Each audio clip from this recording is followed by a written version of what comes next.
ಶ್ರೀ ಗುರುಭ್ಯೋ ನಮಃ. ಕಳೆದ ದಿವಸ ಕೃಷ್ಣ ತನ್ನ ಅವತಾರದ ಎಲ್ಲ ಲೀಲೆಗಳನ್ನು ಸಮಾಪ್ತಗೊಳಿಸಿದ ಬಳಿಕ ಪರಂಧಾಮಕ್ಕೆ ಹೋಗಲಿಕ್ಕೆ ಮನಸ್ಸು ಮಾಡಿದ ಅನ್ನುವ ಕಥೆಯನ್ನು ಕೇಳಿದೀವಿ. ಕೌರವರ ಪಾಂಡವರ ನಡುವೆ ಕುರುಕ್ಷೇತ್ರದಲ್ಲಿ ನಡೆದಂಥ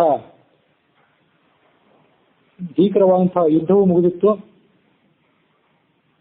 ಭೂಮಿಯ ಹೆಚ್ಚಿನ ಭಾರವೆಲ್ಲವೂ ಪರಿಹೃತವಾಗಿತ್ತು. ಆದರೆ ಮಹಾಬಲಿಷ್ಠರಾದಂತಹ ಯಾದವರ ಭಾರವೊಂದೇ ಉಳಿದಿತ್ತು. ಆ ಭಾರವೊಂದನ್ನ ಪರಿಹಾರ ಮಾಡಿ ಆ ಬಳಿಕ ನಿಶ್ಚಿಂತನಾಗಿ ತನ್ನ ಅವತಾರದ ಕಾರ್ಯವನ್ನು ಮುಗಿಸಿಕೊಂಡು ಪರಂಧಾಮಕ್ಕೆ ತೆರಳಬೇಕು ಅಂತ ಕೃಷ್ಣ ಬಯಸಿದ. ಅದಕ್ಕಾಗಿ ಮಹಾಬಲಿಷ್ಠರಾದಂತಹ ಯಾದವರನ್ನ ಬೇರೆ ಯಾವ ರಾಜರು ಅವರನ್ನ ಸೋಲಿಸಲಾರು, ಕೊಲ್ಲಲಾರರು. ದೇವತೆಗಳು ಕೂಡ ಈ ಯಾದವರನ್ನ ಮಣಿಸಲಾರರು. ಹಾಗಿರುವಾಗ ಆ ಯಾದವರಲ್ಲಿ ತಮ್ಮಲ್ಲೇ ಕಲಹವನ್ನು ಉಂಟು ಮಾಡಿ ಆ ಕಲಹದ ಪರಿಣಾಮವಾಗಿ ಅವರು ನಾಮಾವಶೇಷರಾಗಬೇಕು. ಹೀಗೆ ಭೂಮಿಯ ಭಾರವೆಲ್ಲವೂ ಪರಿಹಾರ ಆಗಬೇಕು ಅಂತ ಕೃಷ್ಣ ಆಲೋಚನೆ ಮಾಡಿದ. ಅದಕ್ಕಾಗಿ ಆ ಯಾದವರು ತಮ್ಮ ಪರಿಹಾರದ ದಾರಿಯನ್ನು ತಾವೇ ಕಂಡುಕೊಳ್ಳುವಂತೆ ಸಂಕಲ್ಪಿಸಿದ. ಆ ಸಂಕಲ್ಪದ ಅನುಸಾರವಾಗಿ ಕೃಷ್ಣನ ಪುತ್ರನೊಬ್ಬನಾದಂತಹ ಸಾಂಬ ಅನ್ನುವವನಿಗೆ ಯಾದವರು ಸ್ತ್ರೀವೇಷವನ್ನು ಹಾಕಿದರು. ಸ್ತ್ರೀವೇಷವನ್ನು ಹಾಕಿ ಋಷಿ ಮುನಿಗಳ ಬಳಿಗೆ ಅವನನ್ನು ಕರ್ಕೊಂಡು ಹೋದರು. ಕಣ್ವ ಮೊದಲಾದಂತಹ ಅನೇಕ ಜನ ಋಷಿಗಳು ಅಲ್ಲಿ ನೆರೆದಿದ್ರು. ಮೊನ್ನೆ ದಿವಸ ಅದನ್ನು ಹೇಳಿದ್ದೆ.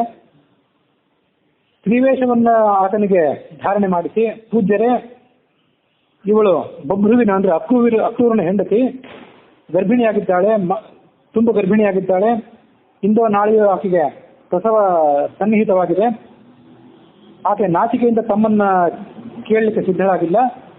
ನಾವು ಅವಳ ಪರವಾಗಿ ಅವಳು ಗಂಡು ಮಗುವನ್ನು ಅಥವಾ ಹೆಣ್ಣು ಮಗುವನ್ನು ಪ್ರಸವಿಸ್ತಾಳೆ ಅನ್ನೋದನ್ನ ತಮ್ಮ ಮೂಲಕ ಕೇಳಬೇಕು ಅಂತ ಬಯಸಿದ್ದೇವೆ ಅಂತ ಕುಚೋದ್ಯದ ಒಂದು ಪ್ರಯತ್ನವನ್ನು ಮಾಡಿದರು. ಕ್ರುದ್ಧರಾದಂತಹ ಆ ಋಷಿಗಳು ಇವಳು ಗಂಡು ಮಗುವನ್ನು ಪ್ರಸವಿಸಲಾರಳು, ಹೆಣ್ಣು ಮಗುವನ್ನು ಪ್ರಸವಿಸಲಾರಳು.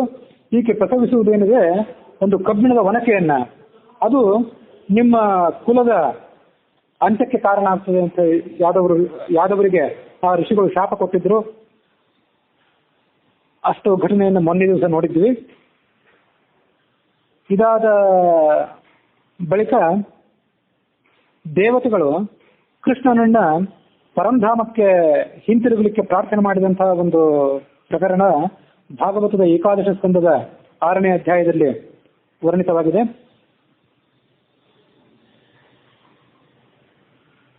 ಬ್ರಹ್ಮ ತನ್ನ ಮಕ್ಕಳಾದಂತಹ ಸನಕಾದಿಗಳು, ಪ್ರಜಾಪತಿಗಳು ಇವರೆಲ್ಲರನ್ನು ಕರೆದುಕೊಂಡು ದ್ವಾರಕಾಪಟ್ಟಣಕ್ಕೆ ಬಂದ. ರುದ್ರನು ಅಲ್ಲಿ ತನ್ನ ಭೂತಗಣಗಳಿಂದ ಸಮಾವೃತನಾಗಿ ಆಗಮಿಸಿದ.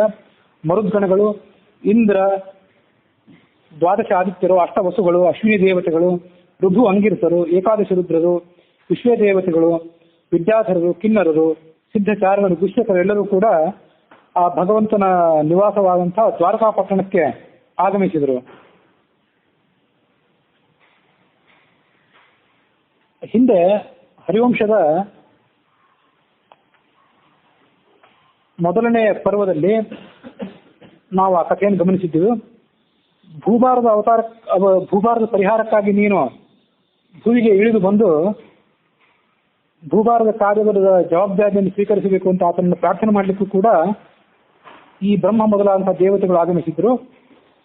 ಭೂಭಾರ ಎಲ್ಲವೂ ಇಳಿದ ಮೇಲೆ ಆತನನ್ನ ಪರಂಧಾಮಕ್ಕೆ ಕರೆದುಕೊಂಡು ಹೋಗಲಿಕ್ಕೆ, ಆತನಿಗೆ ವಿನಂತಿ ಮಾಡಲಿಕ್ಕೂ ಕೂಡ ಅದೇ ದೇವತೆಗಳು ಬಂದಿದ್ರು, ಬ್ರಹ್ಮ ಮೊದಲಾದವರು. ಸಂಪತ್ ಸಮೃದ್ಧವಾದಂತಹ ದ್ವಾರಕಾ ನಗರದಲ್ಲಿ ಕೃಷ್ಣನನ್ನು ಎಷ್ಟು ಬಾರಿ ನೋಡಿದ್ರು ಕೂಡ ಅವರಿಗೆ ಸಮಾಧಾನವಾಗಲಿಲ್ಲ.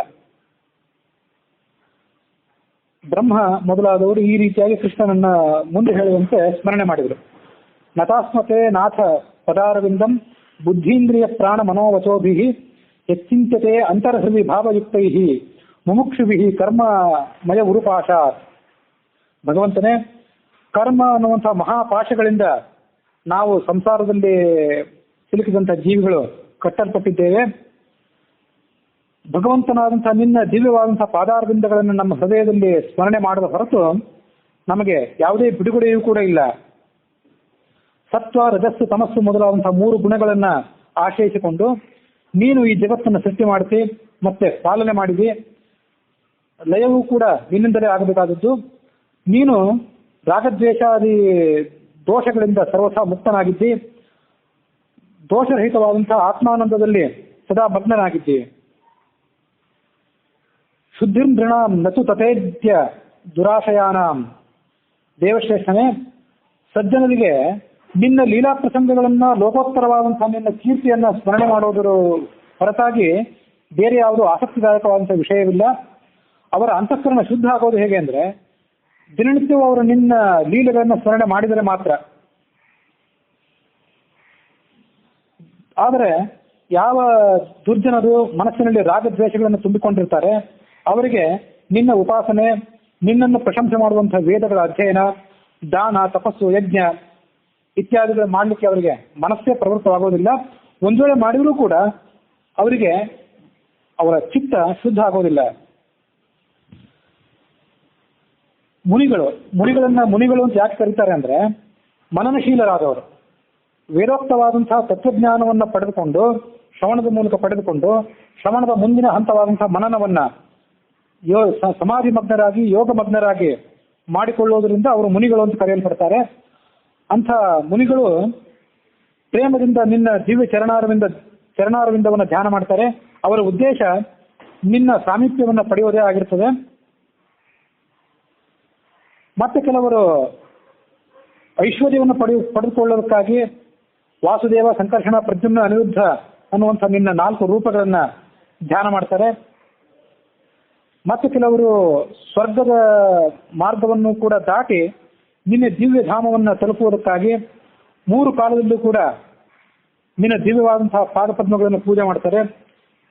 ಮಹಾ ಯಜ್ಞಗಳನ್ನು, ವಾಜಪೇಯ, ಅಶ್ವಮೇಧ ಮೊದಲಾದಂತಹ ದಿವ್ಯ ಯಜ್ಞಗಳನ್ನು ಮಾಡುವುದು, ಆ ಯಜ್ಞದಲ್ಲಿ ಪುರೋಡಾಶಾದಿ ಹವಿಸ್ಸನ್ನು ಅರ್ಪಣೆ ಮಾಡುವುದೇನಿದೆ ಮತ್ತು ವೇದಾದಿಗಳ ಅಧ್ಯಯನ, ವೇದಾದಿಗಳ ಮಂತ್ರಗಳ ಜಪ ಏನಿದೆ ಅದು ಕೂಡ ನಿನ್ನನ್ನು ತಲುಪುವುದಕ್ಕಾಗಿ ಆಗಿದೆ. ಹೀಗೆ ನಿನ್ನನ್ನು ಉದ್ದೇಶಿಸಿ ಮಾಡುವಂತಹ ಈ ಎಲ್ಲ ಚಟುವಟಿಕೆಗಳೇನಿವೆ ಅವು ನಮ್ಮ ಮನಸ್ಸನ್ನು ಶುದ್ಧಗೊಳಿಸಲಿ. ಜಿಜ್ಞಾಸುಭಿ ಪರಮಭಾಗವತಿ ಪರಿಷ್ಟ ಪರ್ಯುಷ್ಟಯ ತದವಿಭೋ ವನಮಾಲಯೇಯಂ ಸಂಸ್ಪರ್ಧಿನಿ ಭಗವತಿ ಪ್ರತಿಪತ್ನಿ ಮುಚ್ಛ್ರೀಹಿ. ಭಗವಂತನೇ, ನಿನ್ನ ದಿವ್ಯವಾದಂತಹ ಕಂಠದಲ್ಲಿ ನಿನ್ನ ಮೊಣಕಾಲಿನ ತನಕ ಈ ವನಮಾಲೆಯನ್ನ ಕಂಗೊಳಿಸುವಂತಹ ವನಮಾಲೆಯನ್ನು ಧರಿಸಿದ್ದಿ. ಆ ವನಮಾಲೆ ನಿನ್ನ ವಕ್ಷಸ್ಥಳದಲ್ಲಿ ಯಾವಾಗಲೂ ಕಂಗೊಳಿಸ್ತಾ ಇರೋದ್ರಿಂದ ನಿನ್ನ ಅರಸಿಯಾದಂತಹ ಲಕ್ಷ್ಮೀದೇವಿಗೆ ಆ ವನಮಾಲೆಯ ಸೌಭಾಗ್ಯವನ್ನು ನೋಡಿ ಸೌತಿ ಮಾತ್ಸರ್ಯ ಉಂಟಾಗಿದೆ. ಈ ವನಮಾಲೆಯು ತನ್ನೊಡನೆ ಸ್ಪರ್ಧಿಸಿ ತನ್ನ ಪತಿಯನ್ನ ಆಪಾದಮಸ್ತಕವಾಗಿ ಆಕ್ರಮಿಸಿ ಬಿಟ್ಟಿದ್ದಾಳೆ ಅಂತ ಅವಳಿಗೆ ಸವತಿ ಮಾತ್ಸರ್ಯ ಉಂಟಾಗಿದೆ. ಆದರೂ ಕೂಡ ಆ ಲಕ್ಷ್ಮೀದೇವಿಯ ಅಸಹನೆಯನ್ನು ಲೆಕ್ಕಿಸದೆ ನಾವು ನಮ್ಮ ಭಕ್ತಿಯನ್ನು ನಿನಗೆ ಅರ್ಪಣೆ ಮಾಡುವುದಕ್ಕಾಗಿ ಆಪಾದ ಪರ್ಯಂತವಾಗಿ ಆ ಮಾಲೆಯನ್ನು ನಿನಗೆ ಅರ್ಪಿಸ್ತೇವೆ. ನೀನು ಅದನ್ನ ಸ್ವೀಕಾರ ಮಾಡ್ತೀವಿ. ಅಂಥ ಮಾಲೆಯಿಂದ ಅಲಂಕೃತವಾದಂತಹ ನಿನ್ನ ಚರಣ ಕಮಲ ಏನಿದೆ ಅದು ನಮ್ಮ ವಿಷಯದ ವಾಸನೆಗಳನ್ನ ಸುಟ್ಟು ಭಸ್ಮ ಮಾಡುವಂತಹ ಅಗ್ನಿಯಂತೆ ವರ್ತಿಸಲಿ.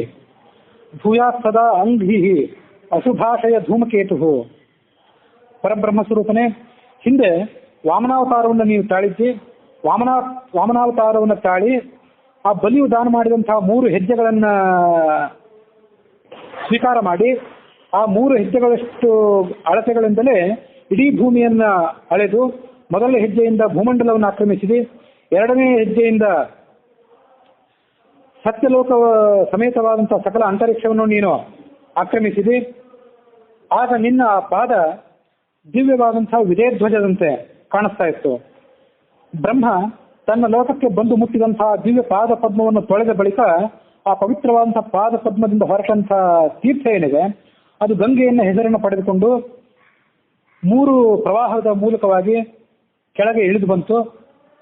ಅದನ್ನು ನೋಡಿ ದೈತ್ಯ ಸೈನ್ಯವೆಲ್ಲವೂ ಆಕುಲವಾಯಿತು.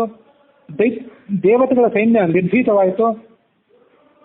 ಅಂಥ ನಿನ್ನ ದಿವ್ಯವಾದಂತಹ ಪಾದಕಮಲ ಸಜ್ಜನರನ್ನ ನಿನ್ನ ಪರಂಧಾಮಕ್ಕೆ ಒಯ್ಯುವುದಕ್ಕೆ ಮತ್ತು ದುಷ್ಟರನ್ನ ಅಧೋಗತಿಗೆ ದೂಡುವುದಕ್ಕೆ ಕಾರಣ ಆಗಿದೆ. ಆ ಪಾದಪದ್ಮ ನಮ್ಮ ಪಾಪಗಳನ್ನು ಕಳೆದು ನಮ್ಮನ್ನು ಅನವರತವಾಗಿ ರಕ್ಷಿಸಲಿ. ಪಾದ ಪುನಾತು ಭಗವನ್ ಭಜತಾ ಮಘಂನಃ.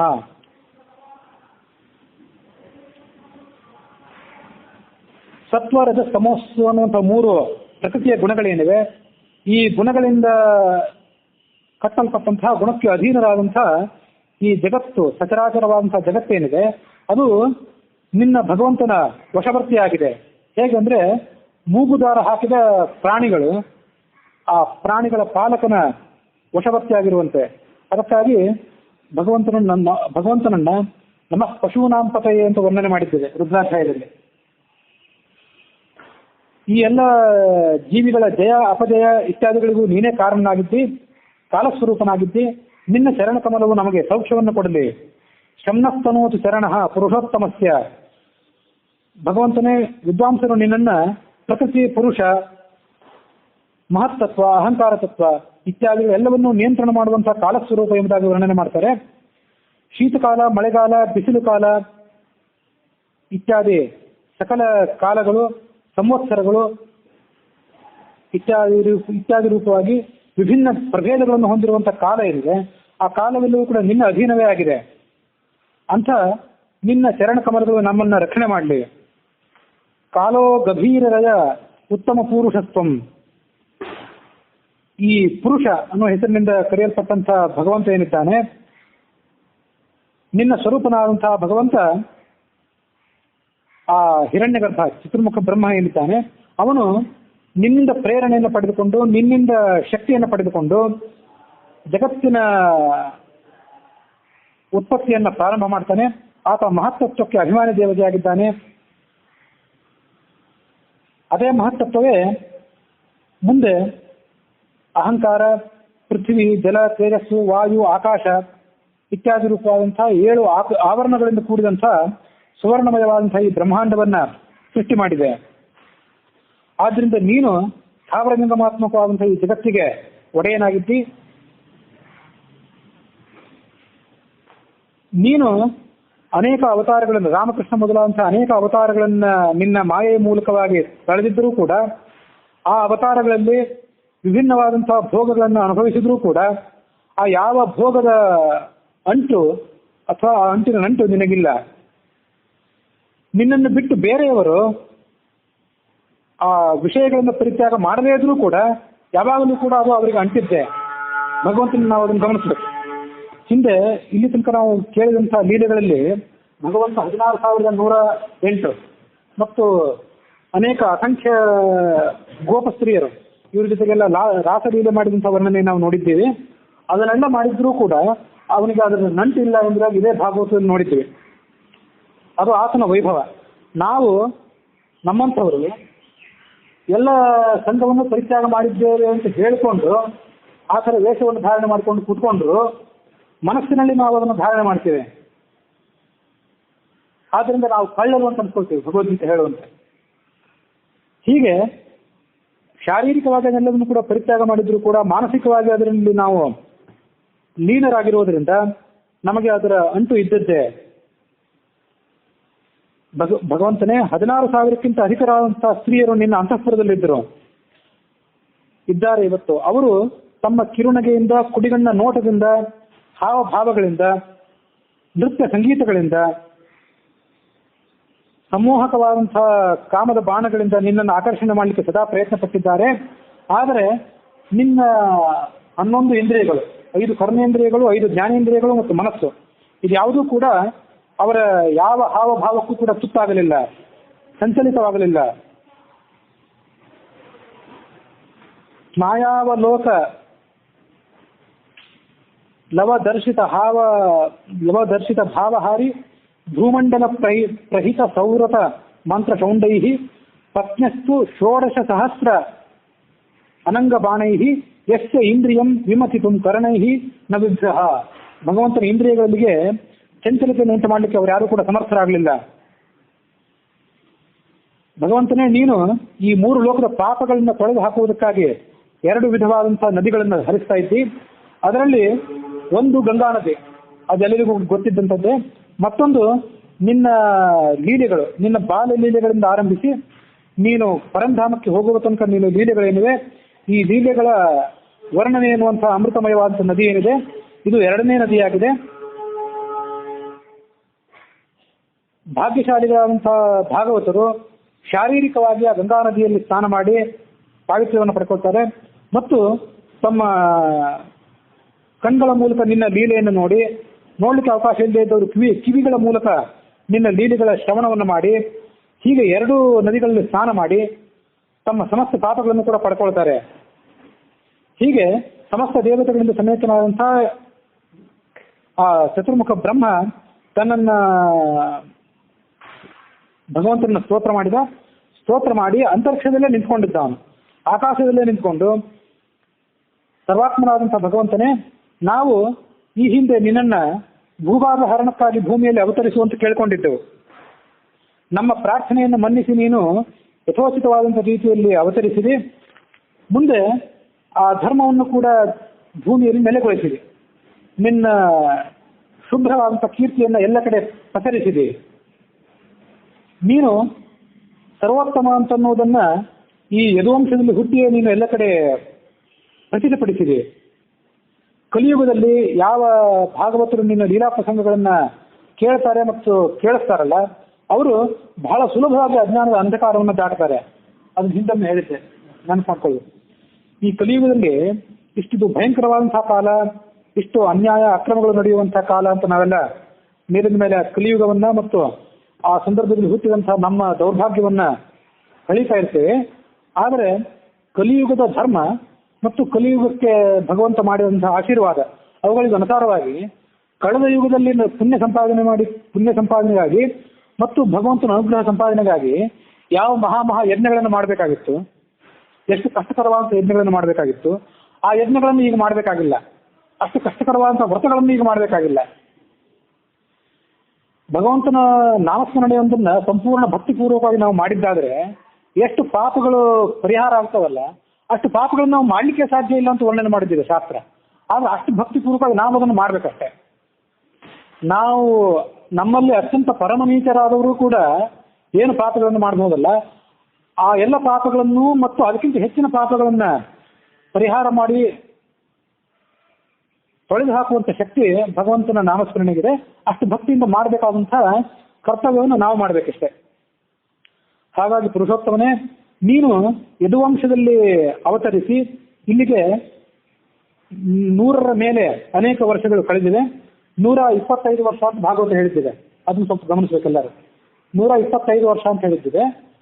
ಆದರೆ ಭಾಗವತ ತಾತ್ಪರ್ಯ, ಆಚಾರ್ಯ ರಚನೆ ಮಾಡಿದಂಥ ಭಾಗವತ ತಾತ್ಪರ್ಯ ಇತ್ಯಾದಿ ಕಡೆಗಳಲ್ಲಿ ಬಂದಂತೆ 125 ವರ್ಷ ಅಲ್ಲ, 107 ವರ್ಷ ಅಲ್ಲಿಗೆ ಕಳೆಯಲಿಕ್ಕೆ ಬಂದಿತ್ತು. ಕಾಲದ ಅಂತರವನ್ನು ಗಮನಿಸಬೇಕು. ಹಿಂದೊಮ್ಮೆ ಹೇಳಿದ್ದೆ, ಜರಾಸಂಧನ ವಧೆಯಾಗಿ ರಾಜಸೂಯಾಗವನ್ನು ಏನು ಮಾಡಿದ್ರಲ್ಲ ಪಾಂಡವರು, ಆಗ ಕೃಷ್ಣನಿಗೆ ಮತ್ತು ಅರ್ಜುನನಿಗೆ 55 ವರ್ಷ ಆಗಿತ್ತು. 55 ವರ್ಷದ ಬಾಲಕ ಈ ಅರ್ಜುನ ಇವನನ್ನ ಎದುರಿಸಿ ನಾನು ಯುದ್ಧ ಮಾಡಲಾರೆ ಅಂದಿದ್ದ. ಇವನು ನನಗೆ ಬೇಕಾಗಿಲ್ಲ, ನನಗೆ ಭೀಮನೇ ಸರಿಸಾಕೆ ಎಂದಿದ್ದ ಜರಾಸಂಧ. ಹಾಗಾಗಿ ಆ ಸಂದರ್ಭದಲ್ಲಿ ಕೃಷ್ಣ 6 ತಿಂಗಳಿಗೆ ದೊಡ್ಡವನು ಅರ್ಜುನಕ್ಕಿಂತ. ಅವರಿಬ್ಬರು 55 ವರ್ಷದವರು. ಮುಂದೆ 14 ವರ್ಷದ ವನವಾಸ, 1 ವರ್ಷದ ಅಜ್ಞಾತವಾಸ. ಯುದ್ಧ ನಡೆದಾಗ ಕೃಷ್ಣಾರ್ಜುನರಿಗೆ 70 ವರ್ಷ. ಅಲ್ಲಿಂದ ಮುಂದೆ ಸುಮಾರು 36 ವರ್ಷ ಕೃಷ್ಣ ಭೂಲೋಕದಲ್ಲಿ ಇದ್ದ. 70ನೇ ವರ್ಷದ ನಂತರ ಕೃಷ್ಣಾರ್ಜುನಿಗೆ 70 ವರ್ಷ ಆದಾಗ ಅಲ್ಲಿಂದ 1-2-3 ವರ್ಷ ದೊಡ್ಡವನಾದಂತಹ ಧರ್ಮರಾಜನಿಗೆ ಕೌರವಾದಿಗಳ ಸಂಹಾರದ ಬಳಿಕ ಪಟ್ಟಾಭಿಷೇಕ ಆಯಿತು. 36 ವರ್ಷ 107 ವರ್ಷ ಇನ್ನೂ ಪೂರ್ಣವಾಗಿರಲಿಲ್ಲ ಕೃಷ್ಣನಿಗೆ. ಆ ಸಂದರ್ಭದಲ್ಲಿ ಆತ ಇಲ್ಲಿಂದ ಹೊರಡಬೇಕು ಅಂತ ತೀರ್ಮಾನ ಮಾಡಿದ ಅನ್ನುವ ಕಥೆ ಇದೆ. ಅದೆಲ್ಲಕ್ಕಿಂತ ಮೊದಲು ತಾನೂ ಕೂಡ 12 ವರ್ಷದ ಒಂದು ಯಜ್ಞವನ್ನು ಮಾಡಿದ ಅಂತಿದೆ ಮಹಾಭಾರತದ ತಾತ್ಪರ್ಯ 32ನೇ ಅಧ್ಯಾಯದಲ್ಲಿ. ಅದನ್ನ ಮತ್ತೆ ನಾಳೆ ದಿವಸ ಹೇಳ್ತೀನಿ. ಅಂತೂ 125 ವರ್ಷ ಅಂತ ಭಾಗವತ ಹೇಳಿದ್ದೇವೆ. ಭಾಗವತದಲ್ಲಿ ಹಾಗೆ ಕಾಣಿಸೋದಿದೆ 25ರಿಂದ ಹೆಚ್ಚಾದಂತಹ 100 ವರ್ಷಗಳು ಅಂತ ಹೇಳಿ. ಆದ್ರೆ 125 ವರ್ಷ ಅಂತ ಅದನ್ನ ಅರ್ಥ ಮಾಡ್ಕೊಳ್ಬಾರ್ದು. 100 ವರ್ಷ ಮೇಲೆ ಹೇಳಿದ 25 ಏನಿದೆ, ಆ 25ನ ಋತು ಅಂತ ತಿಳ್ಕೊಳ್ಬೇಕು. 25 ಋತು ಅಂತ ತಿಳ್ಕೊಂಡ್ರೆ ಒಂದು ಋತುವಿಗೆ 2 ತಿಂಗಳು, 50 ತಿಂಗಳಾಯ್ತು. 50 ತಿಂಗಳು ಅಂದ್ರೆ 4 ವರ್ಷಗಳಾಯ್ತು. ಈ ಬ್ರಹ್ಮಾದಿಗಳು ಪ್ರಾರ್ಥನೆ ಮಾಡಿದಾಗ ಅವನಿಗೆ 104 ವರ್ಷ ಆಗಿತ್ತು. ಅದಾದ್ಮೇಲೆ ಮತ್ತೆ 2-3 ವರ್ಷ ಇದ್ದ. ಹೀಗೆ ಆ ಕಾಲದ ಗಣ್ಯನಿಗೆ ನಾಳೆ ಅದನ್ನ ಮತ್ತೊಂದು ದಿವಸ ಸ್ಪಷ್ಟವಾಗಿ ಹೇಳ್ತೇನೆ. ಕೃಷ್ಣ ಮಾಡಿದಂತ 12 ವರ್ಷದ ಯಜ್ಞ, ಯಜ್ಞ ಮಾಡುವ ಸಂದರ್ಭದಲ್ಲಿ ಆತನಿಗೆ ಎಷ್ಟು ವರ್ಷ ಆಗಿತ್ತು? 70ನೇ ವರ್ಷಕ್ಕೆ ಪಟ್ಟಾಭಿಷೇಕ ಆಯಿತು ಧರ್ಮರಾಜನಿಗೆ. ಕೃಷ್ಣನಿಗೆ 70 ವರ್ಷ ಆದಾಗ, ಅರ್ಜುನನಿಗೆ 70 ವರ್ಷ ಆದಾಗ ಧರ್ಮರಾಜನಿಗೆ ಪಟ್ಟಾಭಿಷೇಕ ಆಯಿತು. ಮುಂದೆ 80 ವರ್ಷವಾದಾಗ, ಕೃಷ್ಣನಿಗೆ 80 ವರ್ಷ ಆದಾಗ ಯಾದವರಿಗೆ ಶಾಪ ಬಂತು. ಅದಾದ 8 ವರ್ಷದ ಬಳಿಕ ಕೃಷ್ಣ 12 ವರ್ಷದ ಒಂದು ಯಜ್ಞವನ್ನು ಪ್ರಾರಂಭಿಸಿದ. 88ರಿಂದ 100ನೇ ವರ್ಷ ತನಕ ಆ ಯಜ್ಞದ ವಿಸ್ತಾರದ ವರ್ಣನೆ ಇದೆ, ಮತ್ತೆ ನಾಳೆ ದಿವಸ ಹೇಳ್ತೀನಿ.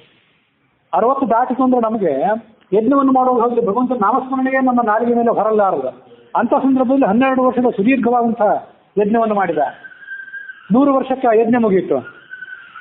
ಅದಾದ ನಂತರ ಕೆಲವು 4 ವರ್ಷದ ಬಳಿಕ ಈ ಬ್ರಹ್ಮಾದಿ ದೇವತೆಗಳು ಅವನನ್ನು ಪ್ರಾರ್ಥನೆ ಮಾಡಿದರು. ಹಾಗಾಗಿ ನೀನು ಇಲ್ಲಿ ಇದ್ದು ಇನ್ನು ಮಾಡಬೇಕಾದಂತಹ ದೇವತಾ ಕಾರ್ಯ ಯಾವುದೂ ಇಲ್ಲ, ಸಕಲ ದೇವತಾ ಕಾರ್ಯವು ಸಂಪನ್ನವಾಗಿದೆ. ಬ್ರಾಹ್ಮಣನ ಶಾಪದಿಂದಾಗಿ ನಿನ್ನ ಕುಲವೂ ಕೂಡ ನಷ್ಟವಾಗುವುದಿದೆ. ಆ ಎಲ್ಲ ಋಷಿಗಳು ನಿನ್ನ ಕುಲಕ್ಕೆ ಶಾಪ ಕೊಟ್ಟಿದ್ದಾರೆ. ಆದ್ದರಿಂದ ವೈಕುಂಠನಾಥನೇ, ನಿನಗೆ ಸರಿ ಕಾಣಿಸಿದರೆ ನಿನ್ನ ದಿವ್ಯ ಧಾಮಕ್ಕೆ ಹಿಂತಿರುಗು. ನಿನ್ನ ಸೇವಕರಾದಂತಹ ನಮ್ಮೆಲ್ಲರನ್ನು ಕೂಡ ಮತ್ತು ಲೋಕಪಾಲಕರನ್ನು ಕೂಡ ಪಾಲಿಸಿ ಪೋಷಿಸು ಎಂಬುದಾಗಿ ಕೇಳ್ಕೊಂಡ್ರು. ಆಗ ಭಗವಂತ ಅವರಿಗೆ ಉತ್ತರಿಸಿದ ಮುಂದಿನಂತೆ, ಬ್ರಹ್ಮದೇವನೇ, ನೀನು ಹೇಳಿದ್ದನ್ನು ನಾನು ಕೇಳಿದ್ದೇನೆ. ನಿಮ್ಮ ಕಾರ್ಯವನ್ನ ಇಲ್ಲಿ ತನಕ ಮಾಡಿಕೊಟ್ಟಿದ್ದಾಗಿದೆ. ಭೂಮಿಯ ಭಾರವನ್ನು ಕೂಡ ಇಳಿಸಿದ್ದಾಗಿದೆ. ಇನ್ನು ಒಂದು ಕಾರ್ಯ ಅಂದ್ರೆ ನಮ್ಮ ಯದುವಂಶದ ನಾಶ ಆಗಬೇಕಾಗಿದೆ. ಅವರು ತಮ್ಮ ಬಲಪರಾಕ್ರಮಗಳಿಂದ ವೀರ್ಯಗಳಿಂದ ಉನ್ಮತ್ತರಾಗಿದ್ದಾರೆ. ನಾವು ನಮ್ಮಂಥವ್ರು ಉನ್ಮತ್ತರಾಗೋದು, ನಮ್ಮ ನಡುವಿರುವಂತಹ ಆಡಳಿತಗಾರರು ಉನ್ಮತ್ತರಾಗೋದು ಹೋಗಲಿ.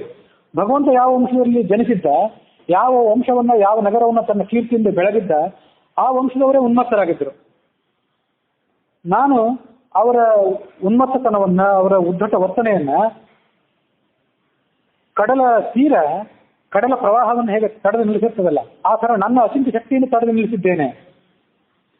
ಸ್ವೇಚ್ಛಾಚಾರಿಗಳಾದ ಯದುವಂಶೀಯರನ್ನು ವಿನಾಶಗೊಳಿಸದೆ ನಾನು ಪರಂಧಾಮಕ್ಕೆ ಸೇರಿದರೆ, ಇವರು ನಾನು ಇದ್ದಾಗಲೇ ಇವರ ವರ್ತನೆ ಹೀಗಿದೆ, ನಾನು ಹೋದ್ಮೇಲೆ ಇವರನ್ನು ತಡೆಯುವ ಶಕ್ತಿ ಯಾರಿಗಿದೆ? ಹಾಗಾಗಿ ಬ್ರಹ್ಮದೇವನೇ, ಬ್ರಾಹ್ಮಣರ ಶಾಪದಿಂದಾಗಿ, ಜ್ಞಾನಿಗಳ ಶಾಪದಿಂದಾಗಿ ಇವರ ವಿನಾಶ ಈಗಾಗಲೇ ಪ್ರಾರಂಭವಾಗಿ ಹೋಗಿದೆ. ಅದನ್ನು ಪೂರ್ಣಗೊಳಿಸಿ ನನ್ನ ಕೈಯಿಂದ ಅದನ್ನು ಮಾಡಿ ನಾನು ಪರಂಧಾಮಕ್ಕೆ ಬರ್ತೇನೆ ಅಂತ ಹೇಳಿದೆ. ಹೀಗೆ ಕೃಷ್ಣ ಆ ಬ್ರಹ್ಮಾದಿ ದೇವತೆಗಳಿಗೆ ಆಶ್ವಾಸನೆ ಕೊಟ್ಟ ಬಳಿಕ ಬ್ರಹ್ಮಾದಿ ದೇವತೆಗಳಿಗೂ ಆತನಿಗೆ ಮತ್ತೊಮ್ಮೆ ಪ್ರಣಾಮ ಮಾಡಿ ತನ್ನ ಪರಂಧಾಮವನ್ನ ಸೇರಿಕೊಂಡ. ಆ ಬ್ರಹ್ಮಾದಿಗಳೆಲ್ಲವೂ ಹೊರಟ ಕೂಡಲೇ ದ್ವಾರಕಾಪಟ್ಟಣದಲ್ಲಿ ವಿವಿಧ ರೀತಿಯಾದಂತಹ ಉತ್ಪಾತಗಳು ಮತ್ತು ಅಪಶಕನಗಳು ಕಾಣಿಸಿಕೊಂಡವು.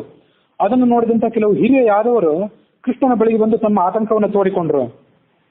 ಕೃಷ್ಣ ಅವರಿಗೆ ಸಮಾಧಾನ ಮಾಡಿದ. ನಿಮ್ಮ ಆತಂಕ ಸಹಜವಾಗಿದೆ. ಎಲ್ಲಿ ನೋಡಿದಲ್ಲಿಯೂ ಭಯಂಕರವಾದಂತಹ ಉತ್ಪಾತಗಳು ಮತ್ತು ಅಪಶಕನಗಳು ಕಾಣಿಸಿಕೊಳ್ತಾ ಇವೆ.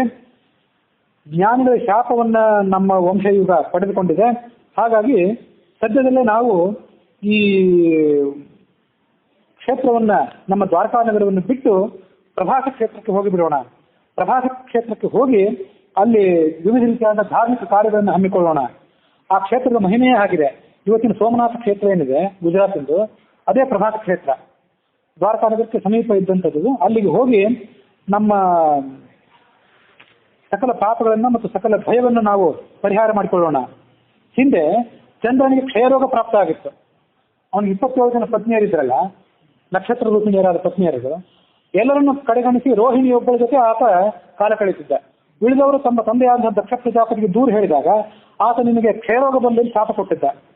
ಕ್ಷಯರೋಗ ಬಂದಾಗ ಪರಮ ಪವಿತ್ರವಾದಂತಹ ಪ್ರಭಾಸ ಕ್ಷೇತ್ರದಲ್ಲಿ ಬಂದು ಸ್ನಾನ ಮಾಡಿ ಆ ಪಾಪಗಳನ್ನ ಮತ್ತು ರೋಗವನ್ನು ಆತ ಕಳೆದುಕೊಂಡಿದ್ದ. ಹೀಗಾಗಿ ಆ ಕ್ಷೇತ್ರದ ಮಹತ್ವ ಅನಂತವಾಗಿದೆ. ಪ್ರಭಾಸ ಕ್ಷೇತ್ರಕ್ಕೆ ಹೋಗಿ ಅಲ್ಲಿ ಪವಿತ್ರವಾದಂತಹ ತೀರ್ಥಗಳಲ್ಲಿ ಸ್ನಾನ ಮಾಡಿ ದೇವಪಿತೃಗಳಿಗೆ ತರ್ಪಣವನ್ನು ಕೊಟ್ಟು ನಾನಾ ರೀತಿಯಾದಂತಹ ಭೋಕ್ಷವನ್ನ ಅಲ್ಲಿ ತಯಾರು ಮಾಡಿ ಜ್ಞಾನಿಗಳಾದವರಿಗೆ ಭೋಜನ ಮಾಡಿಸಿ ಅವರಿಗೆ ದಾನ ದಕ್ಷಿಣೆ ಇತ್ಯಾದಿಗಳನ್ನು ಕೊಟ್ಟು ಮುಂದೆ ನಾವು ಕೂಡ ಆ ಭೋಜನವನ್ನು ಮಾಡೋಣ, ಮಾಡಿ ನಮಗೆ ಬಂದಿರುವಂತಹ ಸಂಕಟದಿಂದ ಪಾರಾಗೋಣ ಅಂತ ಈ ರೀತಿಯಾಗಿ ಅವರಿಗೆ ಆಶ್ವಾಸನೆ ಕೊಟ್ಟ. ಹೀಗೆ ಹೇಳಿದ ಕೂಡಲೇ ಆ ಯಾದವರೆಲ್ಲರೂ ಕೂಡ ಒಮ್ಮತದಿಂದ ಕೃಷ್ಣನ ಆಜ್ಞೆಯನ್ನು ಶಿರಸಾವಹಿಸಿ ಆ ದ್ವಾರಕಾಪಟ್ಟಣದಿಂದ ಪ್ರಭಾಸ ಕ್ಷೇತ್ರಕ್ಕೆ ಹೋಗಲಿಕ್ಕಾಗಿ ತಮ್ಮ ರಥ ವಾಹನ ಮೊದಲಾದವುಗಳನ್ನ ಸಿದ್ಧಗೊಳಿಸಿ ಪ್ರಾರಂಭ ಮಾಡಿದರು. ಉದ್ಧವನಿಗೆ ಮಾತ್ರ ಈ ಕೃಷ್ಣನ ವಿಯೋಗವನ್ನು ಕರೀಲಿಕ್ಕಾಗಲಿಲ್ಲ. ಕೃಷ್ಣ ಇನ್ನ ಈ ಲೋಕವನ್ನು ಬಿಟ್ಟು ಪರಂಧಾಮಕ್ಕೆ ಹೋಗಿಬಿಡ್ತಾನೆ, ದೇವತೆ ಅವರನ್ನು ಕರೀಲಿಕ್ಕೆ ಬಂದಿದ್ರು ಅಂತ ಗೊತ್ತಿತ್ತು ಅವನಿಗೆ. ಈ ಸಂಗತಿ ಅವನಿಗೆ ಗೊತ್ತಾದ ಕೂಡಲೇ ಭಗವಂತನೇ, ಶಾಪವನ್ನು ಪರಿಹಾರ ಮಾಡಲಿಕ್ಕೆ ನೀನು ಸಮರ್ಥನಾಗಿದ್ರು ಕೂಡ, ನಿನ್ನ ಕುಲಕ್ಕೆ ಬಂದಂತ ಶಾಪವನ್ನು ಪರಿಹಾರ ಮಾಡಲಿಕ್ಕೆ ನೀನು ಸಮರ್ಥನಾಗಿದ್ರು, ಹಾಗೆ ನೀನು ಮಾಡಲಿಲ್ಲ. ಈ ಯದುಕುಲವನ್ನು ಸಂಹಾರ ಮಾಡಿ ಲೋಕವನ್ನು ಬಿಟ್ಟು ಹೋಗಿದ್ದಿ, ನನ್ನನ್ನು ಕೂಡ ನೀನು ನಿನ್ನ ಲೋಕಕ್ಕೆ ಕರೆದುಕೊಂಡು ಹೋಗು. ನಿನ್ನ ದಿವ್ಯ ಚರಣ ಕಮಲಗಳ ಸೇವೆಯನ್ನು ಮಾಡದೆ ನಾನು ಬದುಕಿರಲಾರೆ. ನಿನ್ನ ಒಂದೊಂದು ಲೀಲಾ ಪ್ರಸಂಗವೂ ಕೂಡ ನನ್ನ ಜೀವನದಲ್ಲೇ ನನ್ನ ಕಣ್ಣುಗಳಿಗೆ ಅನುಭವಿಸುವಂತ ಭಾಗ್ಯ ಬಂದಿತ್ತು. ಶಯ್ಯ ಆಸನ ಅಟನ ಸ್ಥಾನ ಕ್ರೀಡಾ ಆಸನ ಅಶನಾದಿಶು.